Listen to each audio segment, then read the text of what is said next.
Velkomin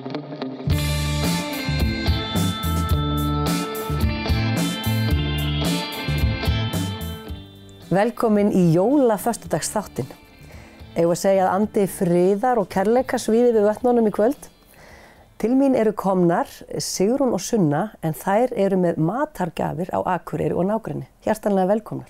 Takk fyrir. Þetta er 4. árið sem að þið eruð að útdeila matargjöfum. Getið þið sagt mér aðeins hvernig þetta kom til? Hver vill byrja? Ég var bara að flakka á Facebook og sá að þetta var semst fyrir sunnan matargjafir í Reykjavík. Já. Þannig ég ákvað bara að búa til síðu hér og fekk svo Sigrún í lið með mér. Já. Heyrður eitthvað í þeim fyrir sunnan hvernig þið farið að þessu eða bara fannstu upp? Nei, ég skoði rauninni bara síðuna hjá þeim og fundum þetta svo bara út hér. Já. Og þið hafið verið að safna mat frá, reynt að fá fyrirtæki í lið með ykkur en aðalega einstaklinga. Já, fyrirtækin hafa ekki verið mjög, þau hafa ekki viljað taka þátt í þessu þannig að við reiðum okkur á einstaklinga. Já, en þeir hafa heldur betur tekið við sér eða eitthvað. Já, og það er 1700 manns á síðunni. Já. Og sem hafa þá lækað síðuna og fylgjast með eða hvað meinar þú? Sko þetta er lokaður hópur. Þetta er lokaður hópur, já. Og þú þarft sko að komast inn. Já.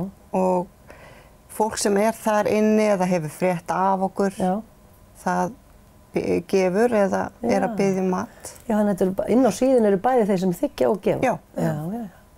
Og þið fáið í bara skilaboðum, kannski prívat skilaboðum, svona upplýsingar þörfina eða hvað? Já. Eða setur fólk þetta bara beint inn á vegginn? Sumir, já. Það var þannig fyrst, en það nú hefur minnkað núna. Já. Fólk, þetta er ekki lengur eins og mikið tabu kannski? Að hafa hreinlega ekki efni á mat jólin? Jú, þetta er það. Já. Það er tabu. Já. En þetta hefur vaxið alveg hjá okkur ár frá ári. Hvað byrjaði þetta smátt munið það? Hvað getið þið sagt mér svona hvernig þetta hefur þróast? Sko, þörfin hefur alltaf verið svipuð. Já. Það hefur eiginlega ekkert breyst. Nei. Og hvað erum við að tala um? Margar fjölskyldur þá? Þetta er alveg hátt í 100 fjölskyldur fyrir jól. Já. Sem er að fá aðstoð. Já.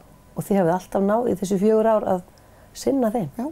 Það hefur alltaf tekist. Frábært. Og hvað erum við að tala um? Er þetta þá rétt yfir hátíðarnar eða veist, allt jólafríð eða er þetta ein matargjöf? Hvernig er þetta misjafnt frá ári til árs? Sko ein jólin þá var Sunna, klukkan 4 aðfangadag. Að þá var einn einstaklingur búinn að treyna það. Að hafa samband, já. Og Sunna afgreiddi þann einstakling klukkan 4 aðfangadag. Já. Þú veist, þannig að við erum stanslaust að. Já.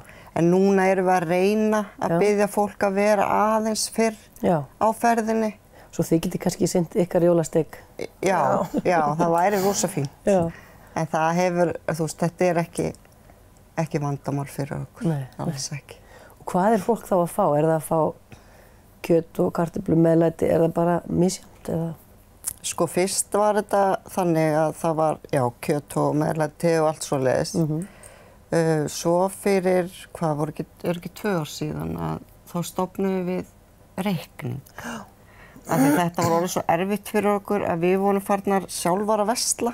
Já, bara fyrir ykkar peninga, já. Já, og líka bara, þú veist, fyrir kannski pening sem að fólk var að láta okkur hafa. Já. Og það var svo erfitt fyrir okkur, þetta er náttúrulega þungt og við vorum alltaf í bónus, sko. Þannig að núna hefur fólk verið að leggja inn á reikning hjá matargjöfum. Og eða komið með bara inneignarkort í verslanir. Og þið takið alveg ennþá á móti svoleiðis gjafakortum, innlögnum, jafnvel, getur fólk jafnvel ef það fari auka læri, getur það komið því til ykkar líka? Já. Og þetta er allt bara inn á heimasíðunni. En hvað, eigum að hvetja fólk til að flykkjast inn á síðuna eða er það bara þeir sem að ætla sér að gefa það þykja væntanlega sem að fara þangað inn? Já. Einmitt. Við viljum helst halda því þannig því að þetta er sko þetta er ekki svona fyrir forvitnið sakir skilur að hverjir eru að nynni eða hverjir eru að auglýsa. Þú veist, þetta er aðstoð. Við erum að aðstoða fólk.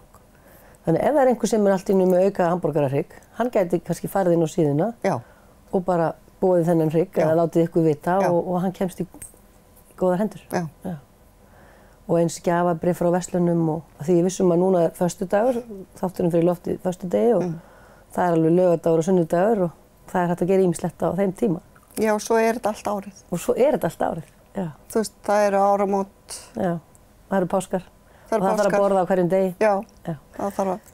Hvað hérna er það sem drífur ykkur áfram í þessu? Ætli það sé ekki bara þegar við þurftum sjálfar að fá aðstoð fyrir nokkrum árum. Já. Var það erfitt skref? Það var mjög erfitt. Já. Allavega fyrir mig. Já. Mér fannst það mjög erfitt. Þannig að við erum í rauninni bara að gefa tilbaka. Já. Viti hvernig það er að vera í þessum aðstæðum og vilji hjálpa til. Já.